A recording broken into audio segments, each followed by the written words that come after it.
পিতা পরমেশ্বর ধন্যবাদ মহান প্রভু যিশুর নামে। আর যিশুকে জানাই অসংখ্য অসংখ্য ধন্যবাদ।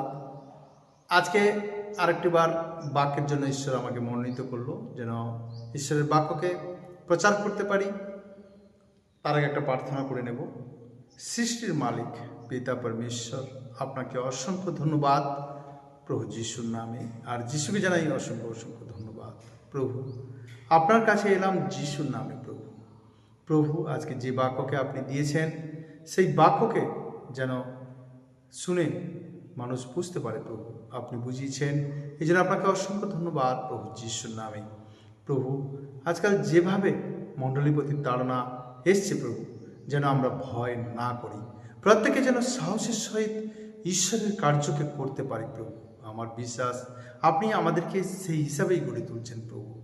এই জন্য আপনাকে অসংখ্য ধন্যবাদ প্রভু যিশুর নামে। আদর সম্মান মহিমা সবই আপনাকে দিলাম। ছোট্ট প্রার্থনা প্রভু যীশু খ্রিস্টের নামে চাইলাম, আমেন। আজকে যে বিষয়বস্তু, আমরা ঈশ্বরের প্রতি বিশ্বাস তো করি, কিন্তু ভরসা কতটা রাখি? আমাদের প্রভুর প্রতি ভরসা রাখতে হবে। কারণ এই পৃথিবীতে আমরা যতদিন আছি, মনুষ্য শরীরে পাপ হতে থাকে, কিন্তু প্রভু বলেছে যে তুমি আমার কাছে অনুতাপ করো, অনুশোচনা করো, আমি তোমার সমস্ত পাপের ক্ষমা করে দিয়েছি।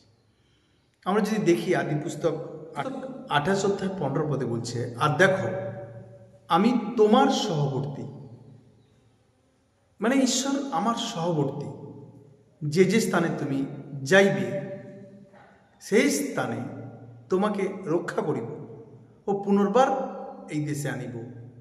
কেন আমি তোমাকে যাহা যাহা বলিলাম তাহা যাবৎ সফল না করি তাবৎ তোমাকে ত্যাগ করিব না।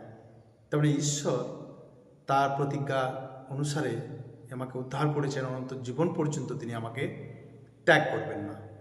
আমরা যদি দ্বিতীয় বিবরণী 31 অধ্যায় 6 পদে দেখি, তোমরা বলবান হও, সাহস করো, ভয় করিও না, তাদের হইতে মহাভীত হইও না, কেন তোমার ঈশ্বর সদাপ্রভু আপনি তোমাদের সহিত যাইতেছেন।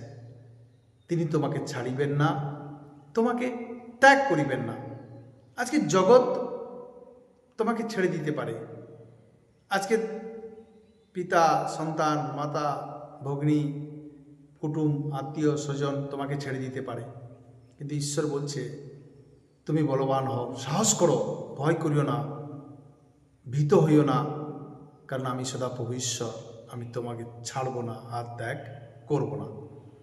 প্রভুর প্রতি আমাদের ভরসা যে প্রভু আমাদেরকে ছাড়বেও না আর ত্যাগ করবেন না। কারণ আমরা যদি আর একটা পদ দেখি, প্রথম যোহন 1 অধ্যায় 9 পদে বলছে, যদি আমরা আপন আপন পাপ স্বীকার করি, তিনি বিশ্বস্ত ও ধার্মিক, সুতরাং আমাদের পাপ সকল মোচন করিবেন এবং আমাদিকে সমস্ত অধার্মিকতা হইতে সূচি করিবেন। তার মানে যদি আমরা কোনো পাপ করে থাকি এই পৃথিবীতে, পাপ তো হয়ে যাচ্ছে মানুষের মধ্যে, কিন্তু যদি জানতে অজান্তে আমরা পাপ করেছি, তো সেই পাপের ক্ষমা আমি ঈশ্বরের কাছে চেয়েছি, আর ঈশ্বর আমার ক্ষমা করে দিয়েছেন। আর তিনি বিশ্বস্ত, ধার্মিক, আমাকে অধার্মিকতা থেকে সূচি করেছেন। এই জন্য ইব্রিয় 13:5 বলছে, তোমাদের আচার ব্যবহার ধনাসক্তিবিহীন হোক, তোমাদের যা আছে তাহাতে সন্তুষ্ট থাকো, কারণ তিনিই বলিয়েছেন, আমি কোনো ক্রমে তোমাকে ছাড়িব না আর কোনো ক্রমে তোমাকে ত্যাগ করিব না। তাহলে ঈশ্বর আমাকে ছাড়বে না আর ত্যাগও করবেন না। আমরা যেন প্রভুর প্রতি ভরসা রাখি। প্রভু বিশ্বস্ত, ধার্মিক, তিনি আমাদের সমস্ত অধার্মিকতা থেকে মুক্ত করে তিনি আমাদেরকে ক্ষমা করেছেন। পিতা পরমেশ্বর ধন্যবাদ মহান প্রভু যিশুর নামে। আর যিশুকে জানাই অসংখ্য অসংখ্য ধন্যবাদ, আমেন, হালেলুয়া।